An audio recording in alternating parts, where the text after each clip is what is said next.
आपने अपना channel subscribe नहीं किया है तो प्लीज़ सब्सक्राइब करें, बेल आइकन को दबाएं। नमस्कार प्रिय विद्यार्थियों, कैसे हो आप। आज कक्षा 9वीं क्षितिज भाग 1 अगली जो हमारी कविता है सवैये, उसका अध्ययन हम करने जा रहे हैं। सवैये कविता के रचयिता रसखान जी हैं। रसखान जी का जन्म 1548 में दिल्ली के आसपास में हुआ। उनका निधन 1628 में हुआ। रसखान जी मुस्लिम संप्रदाय से थे, मुस्लिम धर्म से संबंधित थे, लेकिन उनका श्री कृष्ण जी के प्रति जो अनुराग है, जो प्रेम है, श्री कृष्ण जी को उन्होंने अपना इष्ट देव माना, अपना आराध्य माना और उन्हीं के ऊपर एक समर्पण भाव से उन्होंने अपनी काव्य रचना की। रसखान जी का जो बचपन का नाम था सैयद इब्राहिम था, और जब उन्होंने हिंदी साहित्य में लिखना शुरू किया, विशेष करके ब्रज भाषा में लिखना शुरू किया, तो ब्रज भाषा में उनके साहित्य के आधार पर इब्राहिम लोधी के स्थान पर उनको रसखान के नाम से जाना जाता है। जिस प्रकार से कबीरदास जी ने अपनी जो कविता है रची है पदों के माध्यम से, शब्दों के माध्यम से, ठीक उसी प्रकार से रसखान ने ब्रज भाषा में बड़े माधुर्य और मार्मिक शब्दों के माध्यम से सवैयों की रचना की है। तो प्रस्तुत जो सवैये हैं, इस कविता में रसखान द्वारा रचित 4 इसमें मुख्य सवैये हैं।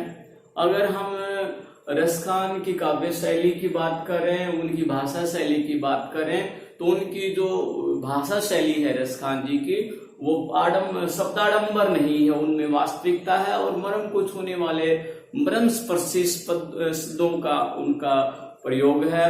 एक अनुरागात्मकता उनके शब्दों में, उनके भाव में दिखाई देती है। समर्पण भाव देखते ही बनता है। और जो ब्रज भाषा है, ब्रज भाषा में तत्सम शब्दों का जो प्रयोग है बहुत ही प्रभावशाली तरीके से रसखान जी ने किया है। रसखान जी की जो मुख्य रचना है सुजान रसखान और प्रेम वाटिका के रूप में उनकी जो उपलब्ध रचनाएं हैं वो मुख्य रूप से ये उपलब्ध हैं। इनके आधार पर जो रसखान का श्री कृष्ण जी के प्रति जो अनुराग है, प्रेम है, वो झलकता है। तो आइए हम कविता का जो शीर्षक है उस पर हम चर्चा करते हैं। सवैये एक छंद का नाम है। जैसा कि आप जानते हैं कि लयात्मकता एक छंद, जो लय है जिसमें तान है, जो आरोह अवरोह के एक समयबद्धता है, वो छंद कहलाते हैं। और जो छंद है वो 2 प्रकार के होते हैं, मात्रिक छंद और वर्णिक छंद। तो मात्रिक छंद में मात्राओं की गिनती होती है, मात्राओं के आधार पर छंदों में उतार चढ़ाव होता है।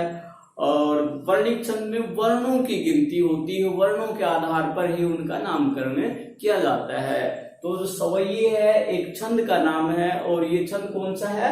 वर्णिक छंद है। और इस छंद में 22 से 26 वर्ण होते हैं। कितने होते हैं प्रिय विद्यार्थियों? 22 से 26 वर्ण एक वाक्य में होते हैं। तो उस आधार पर ऐसे जो वर्ण होते हैं वो सवैये कहलाते हैं। अब रसखान द्वारा रचित जो 4 सवैये हैं, हम पहला जो पार्ट है आज की जो हमारा जो व्याख्यान है, इसमें हम पहले 2 जो सवैये हैं उनका सरलार्थ है या उनके ऊपर हम चर्चा करने जा रहे हैं। आइए जो पहला जो पद है, पहला जो सवैया है, उस पर हम चर्चा करते हैं। पहला जो सवैया है, इसमें कवि रसखान ने अपनी भावना प्रकट की है कि मुझे किसी भी तरीके से मेरे जो आराध्य देव हैं, भगवान श्री कृष्ण जी हैं, उनके आसपास में ही मुझे रखा जाए। भावार्थ यह है कि उन्होंने अपने आराध्य देव, अपने इष्ट देव, अपने भगवान श्री कृष्ण के प्रति अपना जो अनुराग है, अपना जो स्नेह है, अपना जो प्रेम है, उसको दर्शाया है। कैसे दर्शाया है? आइए हम पहला जो सवैया है उसका अध्ययन करते हैं।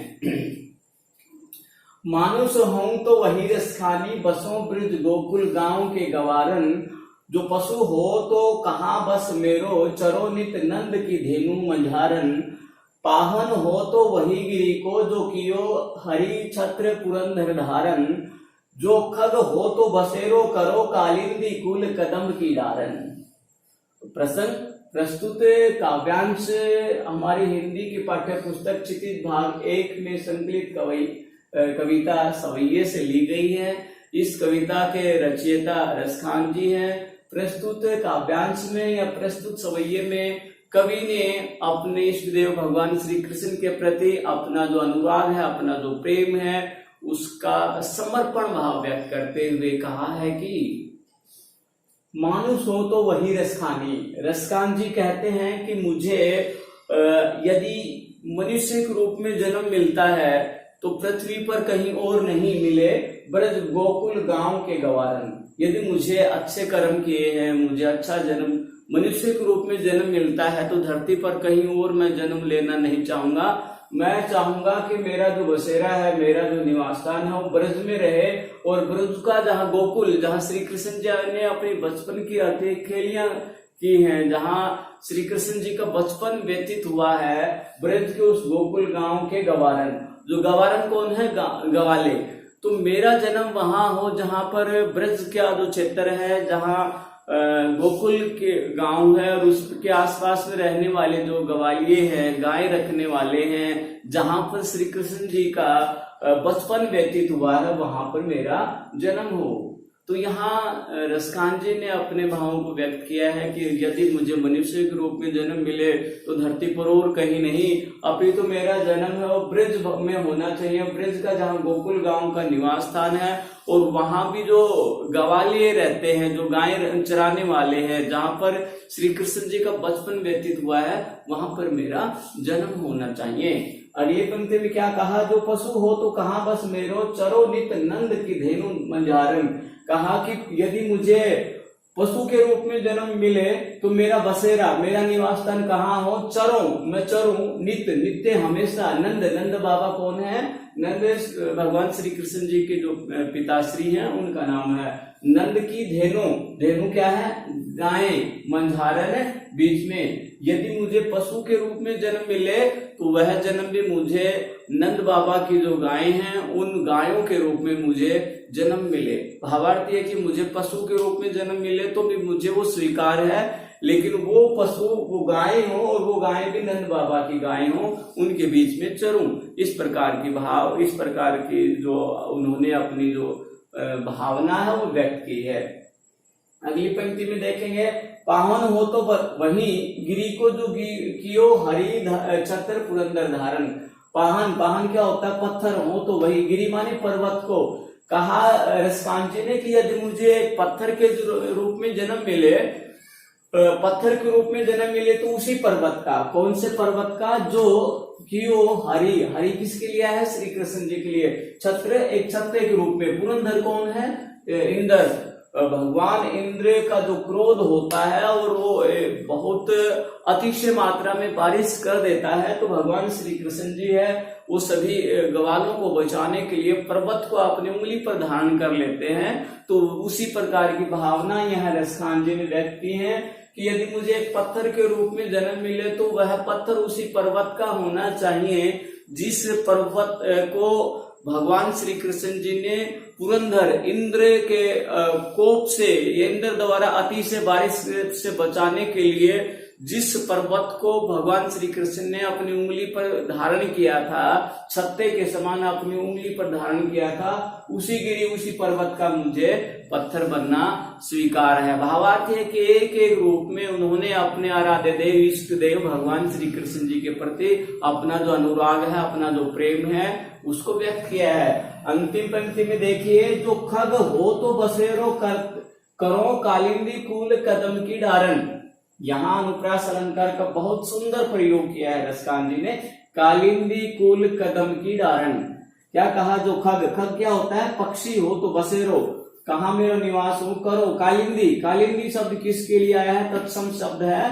कालिंदी यमुना नदी के लिए आया है। कुल माने किनारा, कदम माने कदम के वृक्ष, किडारन माने समूह। कहा कि यदि मुझे पक्षी के रूप में अगर जन्म मिलता है तो मुझे पक्षी के रूप में जन्म मिले तो उसी रूप में मिले, जो यमुना नदी, कालिंदी यमुना नदी के किनारे पर, उसके किनारे पर जो कदम के बड़े बड़े वृक्ष लगे हुए हैं और उन वृक्षों पर बैठ करके पक्षी है वो वहां पर निवास करते हैं और भगवान श्री कृष्ण जी की जो अटकेलियां हैं, जो किरणाएं हैं, उनको साक्षात देखते रहते हैं। तो ऐसा मुझे खग के रूप में जन्म मिले। तो यमुना नदी के किनारे पर जो बड़े बड़े कदम के वृक्ष खड़े हैं, उन वृक्षों पर मेरा बसेरा होना चाहिए। संपूर्ण सवैये में कवि ने अपनी भावना को व्यक्त किया है, अपने आराध्य देव, इष्ट देव भगवान श्री कृष्ण के प्रति अपना प्रेम व्यक्त किया है। संपूर्ण काव्यांश में एक मार्मिकता है, प्रभावशाली शब्दों का प्रयोग किया है, शब्द आडंबर कहीं नहीं है, ब्रज भाषा का प्रभावशाली प्रयोग किया है, तत्सम शब्दों का प्रयोग है, जैसे मानुष है, ब्रज है, गोकुल है, गवारन है, मंझारन है, नित्य है, पाहन है, गिरी है, ये सारे के सारे, पुरंदर, कालिंदी, कदम्ब, ये सारे के सारे तत्सम शब्द हैं। और इसमें अनुप्रास अलंकार, कालिंदी कुल कदम की डाल, तो इसमें अनुप्रास अलंकार का प्रयोग किया गया है। अगला सवैया देखिए, या लकुटी अरु कामरिया पर राज तिहु पुर को तजी डारो।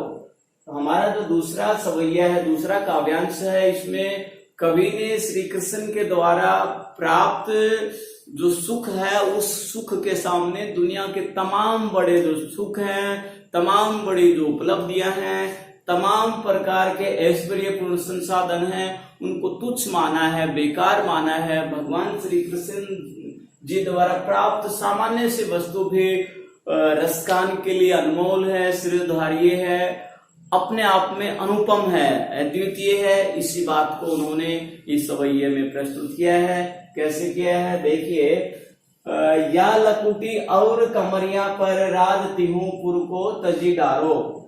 रसकान जी कहते हैं या लकुटी, लकुटी माने लकड़ी, लाठी, जिसको हम सामान्य रूप से हाथों में धारण करते हैं, कुत्ता बिल्ली से बचने के लिए, नदी नाले से बचने के लिए, खेत में जाते हैं तो एक सुरक्षित, अपने आप को सुरक्षित रखने के लिए दंड का या लाठी का हम प्रयोग करते हैं। तो उसी प्रकार के एक सामान्य लाठी का यहाँ प्रयोग किया है।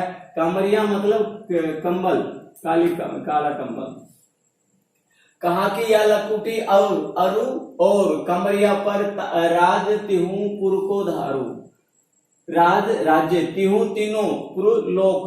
कहा कि भगवान श्री कृष्ण द्वारा से प्राप्त जो लाठी है और जो कंबल है, मेरे लिए अनुपम है, अपने आप में अनमोल है, मैं उसको किसी प्रकार से छोड़ नहीं सकता। अपितु इस लकुटी, लाठी और कमली के ऊपर जो मैंने भगवान श्री कृष्ण से प्राप्त की है, इसके ऊपर मैंने तीनों लोक के राज है, उनको मैं त्याग सकता हूँ, छोड़ सकता हूँ। भावार्थ यह है कि मुझे श्री कृष्ण जी द्वारा प्राप्त कोई भी भेंट है, वो चाहे दिखने में सामान्य क्यों न हो, मेरे लिए अनुपम है, अद्वितीय है, और उसके लिए मैं सब कुछ है वो त्याग सकता हूँ, छोड़ सकता हूँ, चाहे वह तीनों लोक का राज ही क्यों न हो। अगली पंक्ति को देखिए, आठऊ सिद्धि नौ निधि के सुख, नंद की गाय चराई विसारो। रसखान जी अपने समर्पण भाव को व्यक्त करते हुए कहते हैं कि एक तरफ 8 सीधियां, 8 प्रकार की सीधियां होती हैं, योग के द्वारा हम अपने जीवन को संयम में धारण करते हुए अपने ताकत को, एनर्जी को, ऊर्जा को कंसंट्रेट करते हैं, उसको संकलित करते हैं। तो 8 प्रकार की जो सीधियां हैं वो प्राप्त होती हैं, अणिमा, गुणिमा, लघिमा, महिमा, इच्छतव, रिद्धि सिद्धि, इस प्रकार की 8 प्रकार की सिद्धियां होती हैं जो एक साधक को प्राप्त होती हैं। और वो साधक जब ये सिद्धि प्राप्त कर लेता है तो वो सामान्य मनुष्य से श्रेष्ठ हो जाता है, भूख प्यास पर विजय प्राप्त कर लेता है। तो ऐसे प्रकार की 8 सिद्धियां और 9 निधि अलग अलग प्रकार की निधियां होती हैं जो एक सामान्य मनुष्य को श्रेष्ठ मनुष्य बनाने के लिए बहुत ही कारगर होती हैं, बहुत ही महत्वपूर्ण होती हैं। वो संयमी जीवन जीने के लिए, महत्वपूर्ण जीवन जीने के लिए, साधना पूर्ण जीवन जीने के लिए ये सीधियां जरूरी होती हैं। तो रसकांत जी कहते हैं कि 8 प्रकार की सीढ़ी और 9 प्रकार की निधियों के द्वारा जो सुख मिलता है, उस सुख से भी ज्यादा मुझे नंद बाबा की गायों को चराने में मिलता है। अर्थात मुझे सीढ़ियों और निधियों से कोई लेना देना नहीं है यदि मुझे नंद बाबा की गायों के बीच में चरने का अवसर मिले, और उससे मुझे जो सुख मिलता है, जो आनंद मिलता है, वह अपने आप में श्रेष्ठ है। इसकी तुलना में मुझे यदि 8 प्रकार की सीढ़ियां और 9 प्रकार की निधि दी जाए और उससे जो सुख मिले, वह सुख मेरे लिए तुच्छ है, बेकार है, सही नहीं है। मेरे लिए श्रेष्ठ है नंद बाबा की गायों के बीच में चरना या विचरण करना। अगली पंक्ति देखिए, रसकान कबहु इन आखिन सो ब्रज के वन बाग तड़ाग निहारो। रसकान जी अपनी हार्दिक इच्छा प्रकट करते हुए कहते हैं कि बहुत दिन बीत गए हैं, रसकान कबहु कब इन आंखों से ब्रज के जो वन हैं, वन बाग बगीचे तड़ाग तालाब निहारो। एक बहुत लंबा समय व्यतीत हो गया है, ब्रज के आसपास के जो बगीचे हैं, बाग हैं, उपवन हैं, तड़ाग हैं, तालाब हैं, उनको मैंने देखा नहीं है। भावार्थ यह है कि रसकान जी की हार्दिक इच्छा है कि मैं ब्रज गोकुलों के आसपास का जो क्षेत्र है, जहां भगवान श्री कृष्ण जी ने अपना जीवन व्यतीत किया है, बचपन की ठेलिकाएं हैं, क्रीड़ाएं वहां की हैं, उन बाग बगीचों को देखे बहुत सा समय व्यतीत हो गया है। मेरी हार्दिक इच्छा है कि उनको मैं देखूं, वहां पर विचरण करूं। अगली पंक्ति में कहा, कोटि के कल धोत के धाम, करील के कुंजन ऊपर धारो। यहाँ एक समर्पण, एक अनुराग रसकान ने अपने आराध्य देव इष्ट देव भगवान श्री कृष्ण के प्रति प्रकट करते हुए कहा है कि कोटिक करोड़ों कलधोत सोने चांदी से धाम महल, जो करोड़ों महल हैं जो सोने चांदी से बने हुए हैं, वो भी मुझे प्राप्त हो जाए। उनके स्थान पर करील के कुंजन ऊपर धारो। करील बहुत ही करील एक कांटेदार झाड़ टाइप के प्रकार का एक वृक्ष होता है, जिसमें बहुत ही कड़वे छोटे छोटे टीट लगते हैं। कुंजन के ऊपर धारो, जो करील का जो वन है, जंगल है, और उसमें जो कांटेदार झाड़ियां हैं, उनको मैं धारण कर सकता हूं, क्योंकि वो भगवान श्री कृष्ण जी के बचपन से संबंधित है। और उनके स्थान पर यदि मुझे करोड़ों रुपए से सोने चांदी के बने हुए महल भी अगर मिले, तो वो मुझे सर्वधार्य नहीं है, उनको मैं स्वीकार नहीं करूंगा। उनके स्थान पर मैं कांटेदार वृक्षों से भरा हुआ जो जंगल है, जो वन है, उसको स्वीकार करूंगा, क्योंकि वहां पर श्री कृष्ण जी का बचपन बीता है। श्री कृष्ण जी ने वहां पर अठखेलियां की हैं, क्रीड़ाएं की हैं, वो मुझे स्वीकार है। कोटि करोड़ों रुपए से बने हुए सोने चांदी के जो महल हैं, वो मुझे आनंद देने वाले नहीं है, सुख देने वाले नहीं है, या वो मेरे लिए उतने उपयोगी नहीं है जितने उपयोगी मुझे कांटेदार वृक्षों से भरा हुआ जो जंगल है, वो जंगल मुझे स्वीकार है, क्योंकि वहां वो श्री कृष्ण जी से, मेरे आराध्य देव से संबंधित है। प्रस्तुत काव्यांश में और प्रस्तुत सवैये में भी श्री कृष्ण जी के प्रति रसकान जी ने अपना समर्पण भाव व्यक्त किया है। श्री कृष्ण जी से संबंधित हर चीज, चाहे वो लाठी क्यों न हो, कंबल क्यों न हो, उनकी जो गायें ही क्यों न हो, उनसे संबंधित जो तालाब हैं, वन हैं, जंगल हैं, वो सब स्वीकार हैं। उससे अलग उन्होंने चाहे 8 प्रकार के सीढ़ियां हैं, 9 प्रकार की निधियां हैं, करोड़ों रुपए से बने हुए महल हैं, चाहे वो तीनों लोग का राज ही क्यों न हो, रसकान जी को स्वीकार नहीं है। यहाँ श्री कृष्ण जी के प्रति रसकान जी ने अपना अनुराग है, अपना जो प्रेम है, उसको प्रकट किया है। ब्रज भाषा का बहुत ही माधुर्यपूर्ण प्रभावशाली इसमें प्रयोग किया है। तत्सम शब्दों के साथ साथ अनुप्रास अलंकार का प्रयोग किया है। भाषा बहुत ही सहज है, सरल है। तो पहला जो पार्ट है वो हमारा संपन्न होता है। इसमें 4 पद हैं, 2 पद हमने कर लिए हैं। दोनों पद प्रिय विद्यार्थियों आपको समझ में आए होंगे। ये दोनों पद हैं, इसको अपने जो फेयर नोटबुक है उसमें आपने लिखने हैं, और इसके अति लघुत्रात्मक जो प्रश्न उत्तर हैं उनको छाटने हैं। तो आज के लिए इतना ही। जय हिंद, जय